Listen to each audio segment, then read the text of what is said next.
Mob তৈরি করে চাঁদা আদায় বৈষম্য বিরোধীদের খুব সহজ স্বাভাবিক একটি গুণ। এতদিন এই চাঁদাবাজিতে বৈষম্য বিরোধী আর এনসিপি নেতাদের নাম শোনা যেত, এবার যার নাম শোনা গেল তাতে ভিমরি খাওয়ার অবস্থা হয়েছে। অধ্যাপক ইউনূস 13 আগস্ট মালয়েশিয়া থেকে বাংলাদেশে ল্যান্ড করেই শুনলেন তারই এক সহকর্মী মব তৈরি করে চাঁদাবাজির মূল পরিকল্পনাকারী। সোশ্যাল মিডিয়ার কল্যাণে অধ্যাপক ইউনূসের মতো সারা দেশের মানুষও জেনে গেছে সাবেক এমপি শাম্মী আহমেদের গুলশানের বাসায় মব তৈরি করে কোটি টাকা চাঁদায় চাওয়ার মূল পরিকল্পনাকারী ছিলেন উপদেষ্টা আসিফ মাহমুদ সজীব ভুঁইয়া। এমন বিস্ফোরক অভিযোগ তুলেছেন ওই চাঁদাবাজি ঘটনার সরাসরি জড়িত শিক্ষার্থী Jane Alam Apu. King's party NCP সহযোগী সংগঠন বাংলাদেশ গণতান্ত্রিক ছাত্র সংসদের যুগ্ম আহ্বায়ক অপু গ্রেপ্তার হন 1 আগস্ট। তার আগে পুরো ঘটনার বিবরণ দিয়ে ভিডিও বার্তা দিয়েছিলেন, সেটি ভাইরাল হয়েছে সোশ্যাল মিডিয়ায়। দায়িত্ব নেওয়ার শুরু থেকে নানা বিতর্কে সপরিবারে জড়িয়ে পড়া আসিফ মাহমুদের বিরুদ্ধে এবার মব তৈরি করে চাঁদাবাজির অভিযোগও প্রকাশ্যে এলো। প্রশ্ন হলো, নিজের নিয়োগকর্তাকে কি এবার অধ্যাপক ইউনূস নিজেই ছাঁটাই করবেন?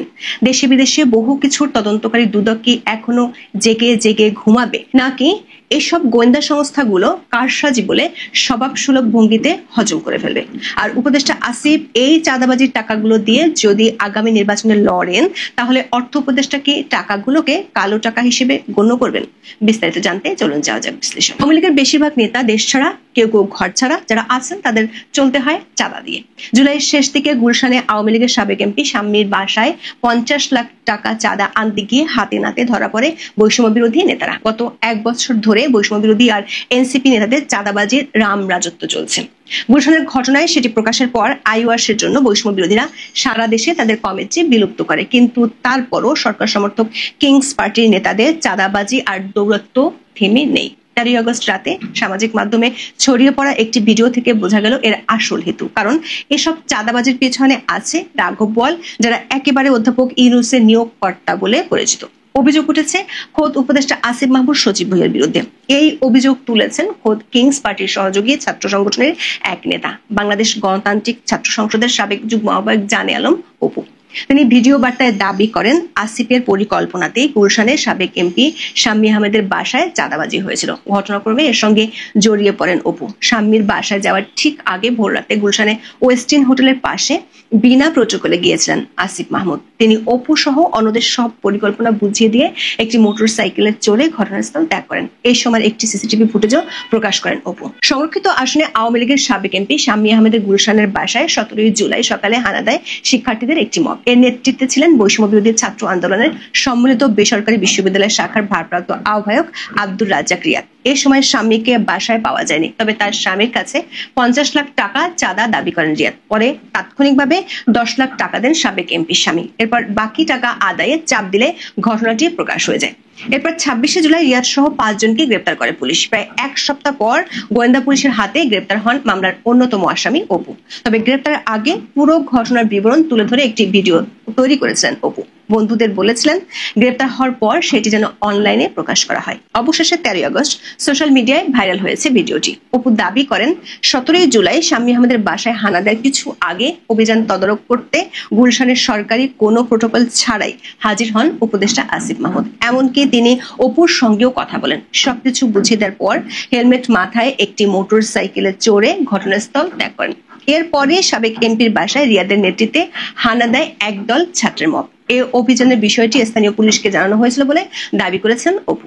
ভিডিওতে তিনি বলেন, সকালের অভিযানে বাসাটিতে তন্ন তন্ন করে তল্লাশি চালানো হয়। সে সময় স্বামীকে পাওয়া না গেলেও বিভিন্ন নমুনা থেকে বোঝা যাচ্ছিল তিনি সেখানে ছিলেন। অপুর সন্দেহ চাঁদা নেওয়ার জন্যই পরিকল্পিতভাবে আগে থেকে কেউ অভিযানের তথ্য ফাঁস করেছিলেন। এজন্যই পালাতে সক্ষম হন স্বামী।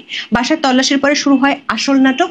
পুলিশ ও শিক্ষার্থীদের চলে যেতে বলে রিয়াদ। এরপর অপুকে নিয়ে তিনি আবার স্বামীর বাসায় যান। সাবেক এমপির কাছে দাবি করেন 1 কোটি টাকা। ভিডিওতে অপু বলেন এভাবে চাঁদা চাওয়ার ঘটনায় তিনি বিস্মিত হয়ে পড়েন, কিন্তু সাবেক এমপি স্বামীর সঙ্গে দর কষাকষি চালিয়ে যান রিয়াদ। এক পর্যায়ে 50 লাখ টাকায় সমঝোতা হয়। তাৎক্ষণিকভাবে দেওয়া হয় 10 লাখ টাকা। কথা ছিল 2 দিন পরে আরো 40 লাখ দেওয়া হবে। বাসা থেকে বেরিয়ে অপু চাঁদাবাজি নিয়ে ক্ষোভ জানালে রিয়াদ বলেন 1 কোটি টাকা আদায়ের নির্দেশটি দিয়েছেন চক্রের মূল নেতা উপদেষ্টা আসিফ মাহমুদ। 35 মিনিটের ভিডিওতে আসিফের আকস্মিক প্রতিপত্তি ও বিত্তবয়বের বেশ কিছু উদাহরণ তুলে ধরেন অপু। এমনকি ঢাকায় আসিফের পাশাপাশি হান্নান মাসুদের মতো শীর্ষ এনসিপি নেতারাও মবের মাধ্যমে চাঁদাবাজিতে নেতৃত্ব দিচ্ছেন বলেও দাবি করেন তিনি। প্রতিটি ঘটনার প্রমাণ রয়েছে দাবি করে চ্যালেঞ্জ ছুড়ে দেন অপু। টাকা নেওয়ার সময় সিসিটিভি ফুটেজ সম্পর্কে বলেন যে 2.5 মিনিটের ভিডিও ভাইরাল করে রাতারাতি ভিলেন বানানো হলো। তাদের কাছে চ্যালেঞ্জ, সৎ সাহস থাকলে আগের রাতের সিসিটিভি ফুটেজ প্রকাশ করেন, দেখি কে ফোন করছেন, কার ফোনে স্বামী ওই বাসা থেকে বের হয়েছেন, যে আইন শৃঙ্খলা বাহিনীর সঙ্গে অভিযানে গেলাম সেখানে আমাদের মধ্যে কি কথা হয়েছিল সেগুলো প্রকাশ করুন। জানে আলম অপুকে 1 আগস্ট রাজধানীর ওয়ারি থেকে গ্রেপ্তার করে গোয়েন্দা পুলিশ। এর আগে 26শে জুলাই তাকে সংগঠন থেকে বহিষ্কারের কথা জানায় গণতান্ত্রিক ছাত্র সংসদ। সে সময় ফেসবুকে এক পোস্টে অপু লেখেন, প্রথমত আমি গ্রেপ্তার হইনি, দ্বিতীয়ত আমি কোথাও চাঁদাবাজিও করি নাই, আজকের গুলশানের ঘটনায় আমি কোনোভাবেই জড়িত ছিলাম না। গুলশানের প্রকৃত ঘটনা সবার সামনে তুলে ধরার কথাও সে সময় জানিয়েছিলেন অপু। দর্শক, অপুর অভিযোগকে ফেলে দেওয়ার সুযোগ নেই। গত মার্চ থেকে প্রতি মাসে দেশের কোনো না কোনো জায়গায় এনসিপি থেকে পদত্যাগের খবর আসে। অভিযোগ দলীয় নেতাদের চাঁদাবাজি। আবার উপদেষ্টা আসিফ মাহমুদের বিরুদ্ধে এরই মধ্যে অভিযোগ আর কেলেঙ্কারি প্রমাণের পাহাড় জমেছে। প্রশ্ন হলো, একের পর এক গুরুতর অভিযোগ ওঠার পরেও কি করে বহাল তবিয়তে ক্ষমতার চেয়ারে আছেন উপদেষ্টা আসিফ মাহমুদ সচিব ভূঁইয়া। যুব ক্রীড়া উপদেষ্টা হিসেবে নিয়োগ হওয়ার পর 2024 সালের 11 আগস্ট সচিবালয়ের প্রথম অফিস করেন আসিফ মাহমুদ। চেয়ারে বসে বড় গলায় তিনি সাংবাদিকদের বলেছিলেন, পুরো দেশের সিস্টেম বদলে দিতে চান, দুর্নীতিকে শেষ করে দিবেন। এরপর 16 আগস্ট শ্রম ও কর্মসংস্থান মন্ত্রণালয়ের উপদেষ্টারও দায়িত্ব পান আসিফ মাহমুদ। ওই মন্ত্রণালয় তার হাতে ছিল 10 নভেম্বর পর্যন্ত। দায়িত্ব পুনর্বন্টনের পর 10 নভেম্বর তিনি হয়ে যান স্থানীয় সরকার, পল্লী উন্নয়ন ও সমবায় মন্ত্রণালয়ের উপদেষ্টা। একই সঙ্গে আছেন যুব ক্রীড়া উপদেষ্টার দায়িত্ব।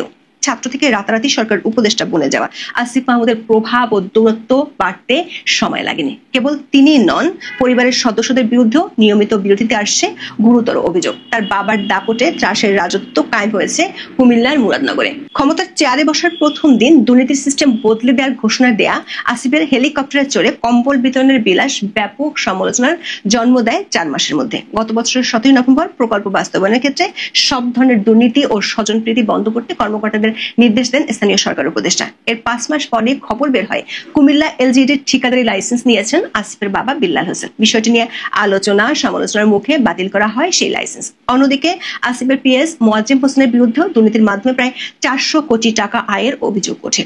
মোয়াজ্জেমকে পরে অব্যাহতি দেওয়া হলেও তার বিরুদ্ধে তদন্ত চলছে দুদকে। তার বিদেশে যাওয়ার নিষেধাজ্ঞা এবং এনআইজি ব্যবহার বন্ধে নিষেধাজ্ঞাও দেওয়া হয়েছে। সম্প্রতি বাংলাভিশনের অনুসন্ধানে ক্ষমতার পট পরিবর্তনের 1.5 মাসের মধ্যে মুরাদনগরে আসিফের বাবার দৌরত্বের ভয়ঙ্কর একটি ঘটনা তুলে ধরা হয়। 2024 সালের 17 সেপ্টেম্বর স্থানীয় আকুবপুর ইয়াকুব আলী ভূঁইয়া পাবলিক উচ্চ বিদ্যালয়ের ভারপ্রাপ্ত প্রধান শিক্ষক শিখা রানীকে মবের মাধ্যমে অপসারণের নেতৃত্ব দেন আসিফের বাবা। শিখা রানীকে নির্যাতনের ঘটনা সে সময় ছড়িয়ে পড়েছিল সামাজিক যোগাযোগ মাধ্যমে। এরপর নিজেই প্রধান শিক্ষকের চেয়ার দখল করেন বিল্লাল হোসেন। দর্শক, গত বছরের 25শে ডিসেম্বর দিনাজপুরে এক সমাবেশে আসিফ মাহমুদ সবাইকে আল্লাহর ওয়াস্তে দুর্নীতি, চাঁদাবাজি ও দখলদারিত্ব থেকে দূরে থাকার আহ্বান জানিয়েছিলেন। প্রশ্ন হলো, গুলশানের ঘটনা ফাঁস হওয়ার পর আসিফকে কিভাবে সামলাবেন অধ্যাপক ইউনূস? অন্তর্বর্তী সরকার প্রধান উপদেষ্টা কি তার নিয়োগকর্তাদের দুর্নীতি হ্রাস টানতে মনোযোগী হবেন, নাকি ডক্টর মোহাম্মদ ইউনূসকে প্রধান উপদেষ্টা করার ক্ষেত্রে গুরুত্বপূর্ণ ভূমিকা রাখার প্রতিদান হিসেবে সুদে আসলে দিয়ে যাবেন? এখন এ পর্যন্ত একটি ঘরোয়া আড্ডায় একজন বিশ্ববিখ্যাত আইনজীবী এবং আরেকটি বিশ্বখ্যাত সংবাদ সংস্থার সাবেক পলিটিক্যাল অ্যানালিস্ট, এই দুজনের সঙ্গে আমার আলাপ। আমাকে নিয়ে গেলেন সেখানে আর এক ব্যক্তি। কুশল বিনিময়ের পরই প্রথম জিজ্ঞেস করলেন যে হু ইজ শেখ হাসিনা। আমি তো কিছুটা অপ্রস্তুত যে শেখ হাসিনাকে এটা কি ওনারা জানেন না। তাই আমি বললাম যে স্বাধীন সার্বভৌম একটা দেশ আছে, বাংলাদেশ নাম, এই বাংলাদেশের নাগরিক তিনি।